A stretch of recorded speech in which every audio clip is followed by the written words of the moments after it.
If you love Baltimore sports, you'll love WNST.net.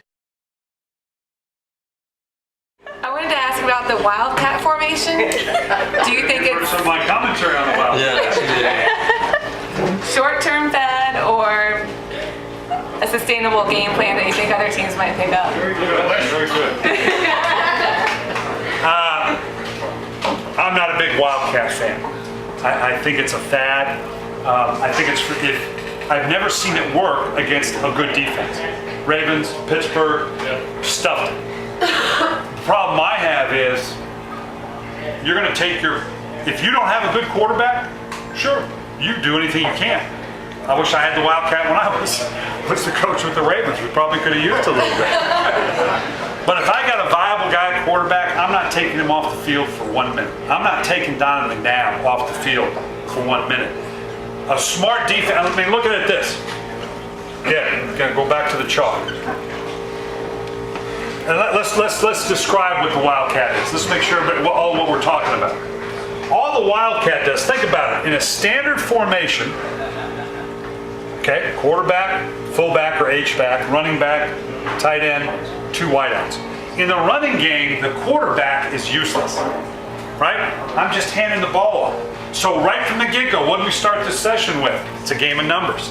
If I got 11 defenders to stop the run, and I only have 10 people engaged, and really only 9 because if the quarterback is useless, and the running back obviously is running the ball, it's 9 on 11. I'm at a disadvantage. So what the Wildcat does is says, you know what?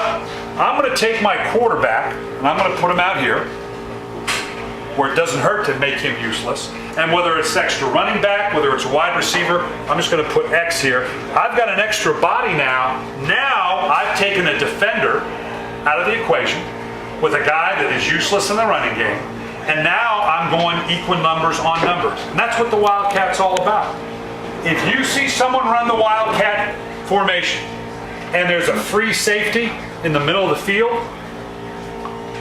they got no clue what they're talking about.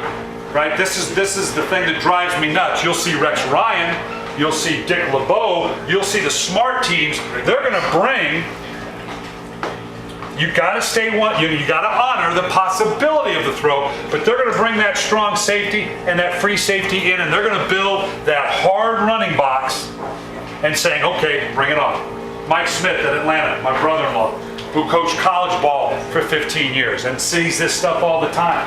College coaches know how to handle this. It's gap integrity, it's take away the gaps, take away the alleys, and we're going to snuff the Wildcat up. Unless you can throw and take advantage of this one-on-one, then the next thing I hear is, well, Michael Vick run the Wildcat for Philadelphia. Pat White run the Wildcat for Miami. If Mike Vick is in at quarterback, it's not the Wildcat offense. It's an offense with an athletic quarterback that can throw and run. It's not and you can put him in the gun, and that's all right, but it's not the Wildcat offense. So I think it's a fad. The reason it won't last in the National Football League, because there are some people say Tim Tebow, and he's a phenomenal player. But I like what Lou Holtz said. He told Tim Tebow, you need to come out into the draft, because you'll be the first linebacker taken. He's a dynamic talent, but that system won't work in the NFL, because you better have at least 3 of them, because the first one's going to get hurt. In the speed and the physicality, in the NFL today, your quarterback can't hold up because the big thing about Tebow is always the potential of him running. That's the part of the equation that he can't translate into the NFL, and why those guys don't do well in the NFL. So, and someone might at some point. Why doesn't that translate in the NFL? Because the defenses are too fast, and on 16 games, my quarterback won't last. He won't last 16 games. If you love Baltimore sports, you'll love WNST.net.